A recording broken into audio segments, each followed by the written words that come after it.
We could talk on and on about Paris, what with the unbelievably designed metropolitan layout, the rich... That's probably the only place in France that I know, Paris. Like, whew, I've always heard about Paris.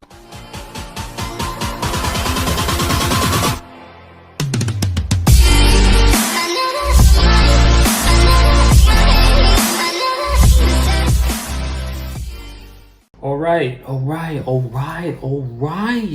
What is good, YouTube? It is your boy, Geoboss. We're back with another reaction video for Foreign Reacts.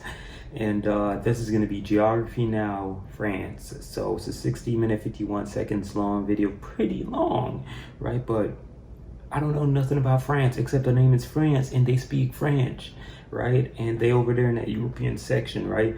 But today we're gonna find out a lot more about France. So if you guys have anything that you want to say, musicians, any crazy stuff going on over there in France, just drop it off in the comment section down below. I'll check it out for you guys.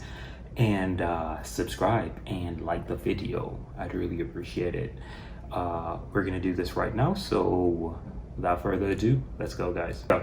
Comme certains d'entre vous le savent, un huitième de moi est français. J'ai donc en quelque sorte une obligation d'honorer mon héritage. It's time to learn geography. No! Hey everyone, I'm your host Barbie. France. Pretty much everybody on the planet has heard of this place. I mean, immediately images of wine, cafes, embellished 18th century Baroque architecture, and people who really hate globalization of the English language. But take a step back even further, and France becomes a place with jaguars, coconuts, volcanoes, penguins, grass skirts, war dances, bamboo flutes, witch doctors, and a multifaceted history that has evolved into a people group into becoming one of the most notable nations on the planet. Alors, allons-y! The first thing you need to know about France is that it's not just European, but a transcontinental country that spans across 12 time zones, more than any other country in the world. Mais comment est-ce que possible? Laissez-moi expliquer, gros garçon. France is kind of divided into two main parts: the European metropolitan France, where about 95% of the population lives, and the overseas French regions, departments, and territories, otherwise known as the Département et Territoire d'Outre-mer, or DOM-TOM. Before we tell you what they are, let's explain the difference between them. Regions have exactly the same legal status as mainland France and the same civil, penal code, and administrative social tax laws. However, they can be slightly adapted to suit the region's particular needs. In collectivities, the autonomy rises and they are empowered to make their own laws, except in certain areas like defense, currency, trade, and diplomacy. The overseas regions are Guadeloupe and Martinique in the Caribbean, French Guyana in South America, which by the way has the Kourou Space Center, disputably the best in the world because it adds an extra gravitational slingshot effect because it's so close to the equator of the Earth, and Reunion and Mayotte off the coast of East Africa. The overseas collectivities are French Polynesia, you've probably heard of Tahiti, that's French Polynesia, as well as Wallis and Futuna in the Pacific, Saint-Pierre and Miquelon right off the coast of Canada, Saint-Barthélemy and Saint-Martin, which is the only place in France that has a border with the Netherlands, as the Dutch own the southern part of the island, located all in the Caribbean. The only islands that lie under the title of overseas territories are the French Southern and Antarctic Islands, or the TAAF. These islands are made up of the Kerguelen Islands, the St. Paul and Amsterdam Islands, you can probably guess who used to own those, the Crozet Islands, and Adélie, the acclaimed slice of Antarctica that is technically not recognized thanks to the Antarctic Treaty. And as of 2007, the scattered islands in the Indian Ocean, remember the Comoros episode, were added to make the 5th district of the territory, even though half of them are disputed with Comoros, Seychelles, and Mauritius. These islands are mostly uninhabited and only house temporary military or scientific personnel. Finally, France administers two special territories that don't quite fall into any of the previously mentioned categories. There's the uninhabited Clipperton Island off the coast of Mexico, which has a crazy murder story behind it. And last but not least, there's New Caledonia, which has a special particular status out of the French-administered overseas territories. New Caledonia is the only one that's vying for a kind of somewhat independence, as the political power was passed to the native Kanak peoples. There is a weird dual French EU and New Caledonian citizenship thing going on, and in 2018 they will hold a referendum to either remain or leave France. And thanks to all these territories, they together give France the second largest executive economic zone in the world after the US. Whew! What? Let's go back to metropolitan Europe, France. The country is located in Western Europe, bordered by 8 other nation states. Don't forget little Andorra and Monaco. Along the coast by the English Channel and the Bay of Biscay in the north and west, as well as the Mediterranean Sea to the south. Mainland France is sometimes referred to as the hexagon, since if you tilt your head a little bit, it kind of looks like it has 6 sides. Quite frankly, I was always under the impression that it kind of looked like a teapot with feet. Mainland France is also divided into 13 regions, including Corsica Island, 18 altogether if you include the overseas regions, with the capital, largest city, city, as well as the main cultural and commercial center, Paris. We could talk on and on about Paris, what with the unbelievably designed metropolitan layout, the rich...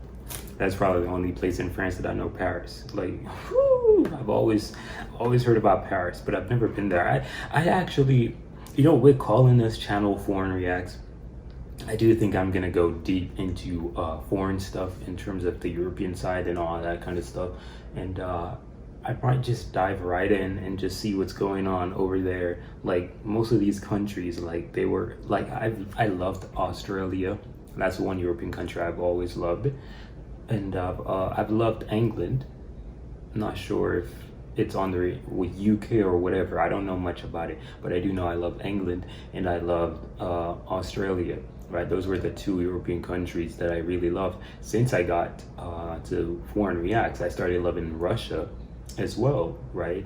And that's now 3 countries that I can actually say, you know, I love over there, right? But I know it will increase the more I get exposed to these particular interesting facts and things about these countries that I don't know about, right? So pretty cool, friends.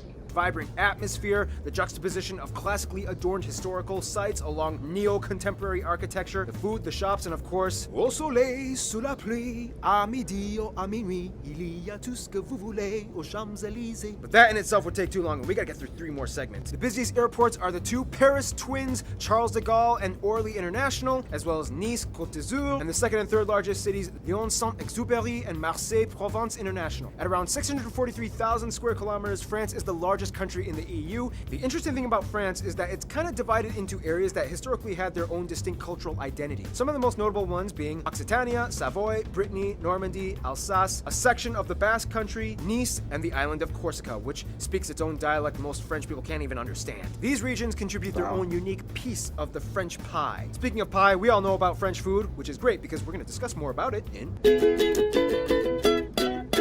If you look at France's physical makeup, you start to kind of understand why food plays such a huge role in their culture. Everything just kind of works out perfectly for them. For metropolitan France, big, rich, nourishing rivers and their tributaries like the Garonne, Dordogne, Loire, Seine, Meuse, and Rhone entangle the entire country north to south, east to west, allowing an abundance of irrigated crop fields to exist in nearly every corner of the country. Now add on top of that the fact that the country does not have any major fault lines. They enjoy a nice oceanic European climate, and they don't suffer regularly from any major natural catastrophes. Most of the country is made up of arable flat plains or small rolling green hills that are just begging for cultivation, and voila, you have an agricultural gold mine. In fact, out of every country in the EU, France reportedly has the highest quality of soil performance and resilience, and only a few spots like in the Caucasus region and parts of Eastern Europe and Southern Russia rank higher. So there you go, food haven. In the south, you reach the mountainous regions of France, including the Pyrenees along the border with Spain, the Massif Central Plateaus, one of the most geologically studied places in Europe due to this strange formation, the Alps all along the borders with Italy and Switzerland. By the way, Switzerland was all like, yeah, I'm not gonna share Lake Leman, it's mine! And that's how Geneva was born. The highest point in France, let alone all of the EU, is Mont Blanc, found in the French Alps along the border with Italy, only second in height to the Caucasus Mountains in all of Europe. If you consider the Caucasus region a part of Europe, some people don't, but that's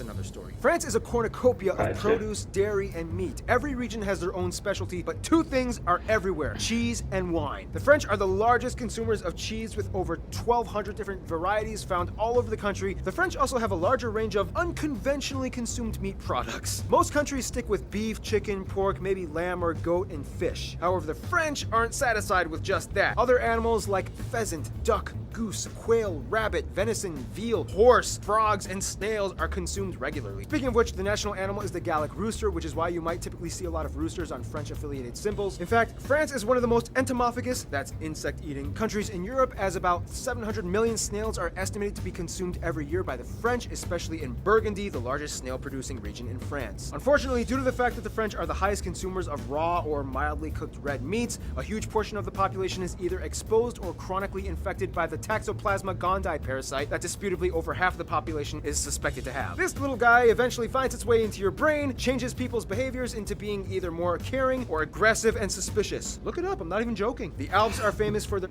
You can't be... Nah, bro. Now I'm scared. That's crazy. Charcuterie and fondue, Brittany for its crepes, Cantal for its chestnuts, Dijon for its mustard, l'Aveyron for aligot, Rheims for its champagne, and then we get to Bordeaux. Now, first of all, every region of France likes to claim that they have the best wine. However, it's widely known that Bordeaux is disputably the home of the largest wine vineyards in the world, pumping out over 500 million liters of wine a year. The French take their produce maintenance very seriously and became the first country in the world to ban supermarkets from throwing away or destroying unsold food since February of 2016. All businesses must donate wastage to either charities or food banks. To combat crop wastage on farms, France has even opened up ugly fruit or vegetable shops in which you can buy disfigured produce for 30% off. Other than foodstuffs though, main exports are aircraft, awesome. chemicals, machinery, iron, and steel, electronics, motor vehicles, and pharmaceuticals. Of course, the overseas territory... Wait, they got vehicle? They make cars? Y'all let me know 3 of the brands over there, because I definitely, I'm in love with the German section. That's the one and only Mercedes. I do love Mercedes. It is Mercedes, Lamborghini. Those are my two. That's it. I love those vehicles, but I do love me some Rolls Royce. I do like exotic stuff, so yeah, I do like them. But I mean, Mercedes for me. If I had to choose, I would just go with the Maybach, Mercedes, or a GLS. GLS is fine, right? The GLS SUV. I would definitely go with that. Y'all look it up. And regions also have climates and topographies that are completely different. The Caribbean islands and Guyana enjoy a warm Caribbean tropical climate. Guyana being part of the Amazon, having one of the highest forest cover densities in the world at over 95%, with over 1,100 species of birds and reptiles and mammals found in it. Reunion and Mayotte off the coast of Africa have deep jungle ravines and a common volcanic activity going on. The scattered islands are mostly uninhabited sandbanks and lagoons with nothing more than just a few trees and shrubs. The southern Antarctic islands are rocky and desolate with few grasses and vegetation. Kerguelen has these cabbage-looking things going on, and these islands typically freeze over in the winter with penguins stampeding off the coasts. New Caledonia and French Polynesia are tropical Pacific islands that enjoy an abundance of rich, unspoiled, thick jungle, brush, and colorful flowers. And of course, Adelie Land is like all ice and Antarctica. All right, we've discussed borders, boundaries, mountains, food, volcanoes. Now let's talk about who's running the entire show.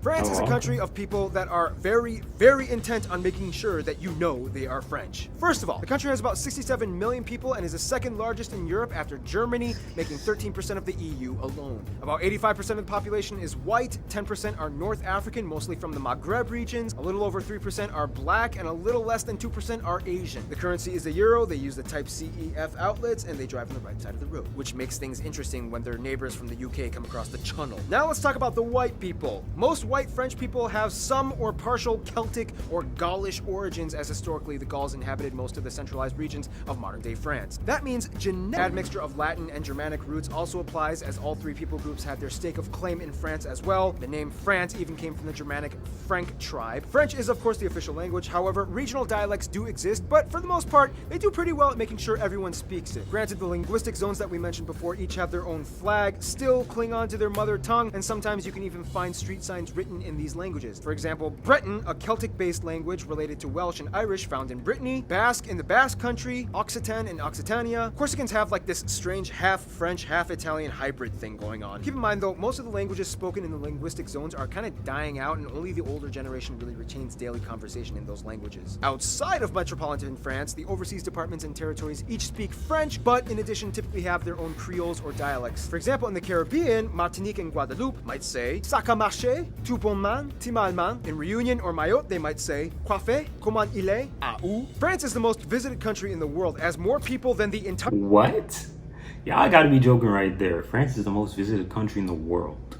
Wow. The population of France visit France annually at about 80 million. Culture-wise, there is too much to discuss. I mean, we are talking millennia of tribes, wars, empires, heroes, villains, artists, poets, architects, kings, queens, guillotines, revolutions, inventions, music, dance, clothing, fashion, cinema, cuisine, discoveries, victories, losses, folklore, science, literature, medicine, and baguettes. To cover it all, we would need a whole separate YouTube channel. But for what it's worth, since the Middle Ages, France has been able to show time after time again that it has been a global force to be reckoned with. I mean, the French at one point in in time had the second largest empire in the world, spanning across virtually every region on every continent. One thing you have to understand is that in a fast-growing Anglophone-driven global economy, France is very, very firmly intent on preserving the French language and culture. The governmentally sanctioned Académie Française has aimed at doing this since 1634. They do things like, somewhat unsuccessfully, banning foreign words such as blog, hashtag, parking, email, and weekend. In addition, the French media's top regulators, the CSA and CNC, have strictly enforced policies that require all music on private radio to be at least of 40% French origin and 70% in the French language between the hours of 8 a.m. to 8 p.m., and half of the music quota must be less than 6 months old. Everything must be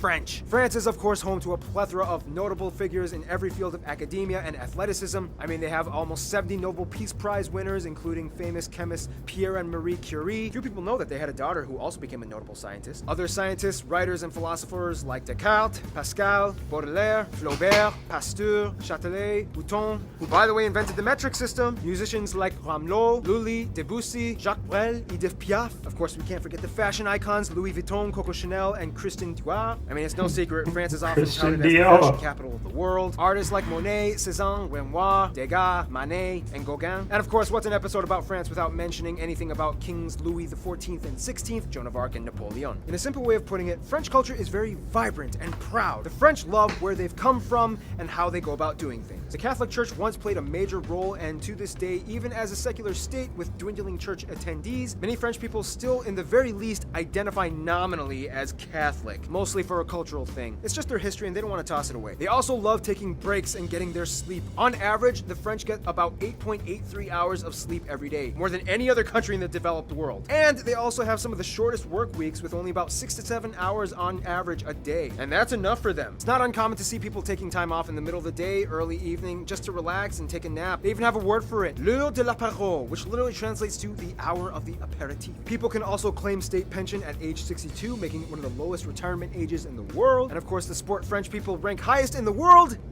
going on strike. I mean, the last thing you want to do is interrupt a Frenchman's nap during a 6-hour shift with corporate policy changes. Yep, the world can be a cruel, cruel place. Let's see how France survives in the jungle. When it comes to France, they don't discriminate.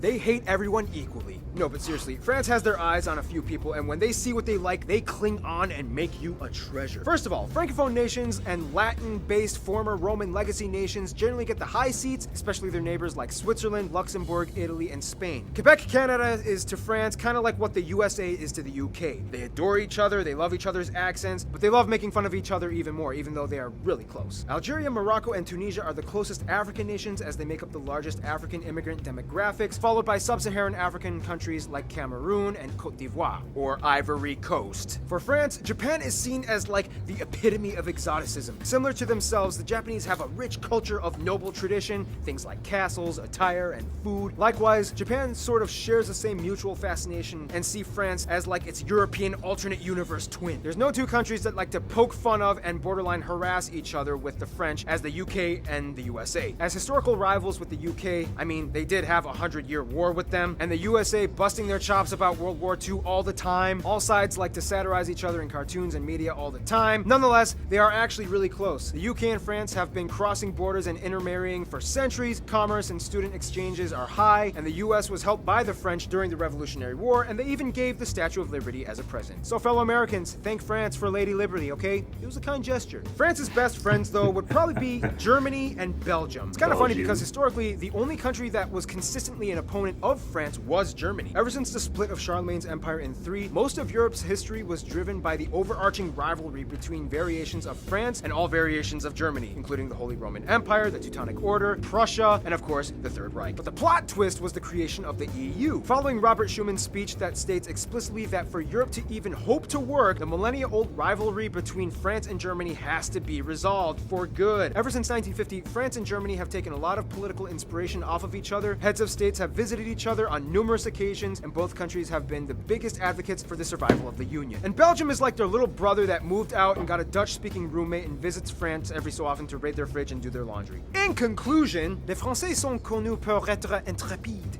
turbulents, mais qui gardent quand même un certain charme. Ils ont parfois l'air désinvolts, mais bon, essayez de vivre dans un pays envahi 24 heures sur 24, 7 jours sur 7, par des hordes de touristes qui piétinent vos jardins, massacrent votre gastronomie, et vous demandez de vous plaire au moindre de leurs désirs, sans même vous dire un petit merci. Oh, France, faut le comprendre. Stay tuned. France's rich former little colony, Gabon, is coming up next.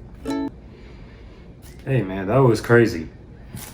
That was crazy. I'm not gonna lie to you guys. That was very informative and crazy. I did not know a lot about France, and now I know a lot more. I'm a big guy online, and I didn't even know that this was like the hub for that, and that was pretty interesting to find out. But either ways, man, you already know how it goes, man. Like and subscribe. We're gonna be keep doing geography now because it's very informative and I love it. Either ways, man, we out of here. Like and subscribe, comment, suggestions. What he didn't mention, comment those. I'd really appreciate it. We out of here, man. Peace.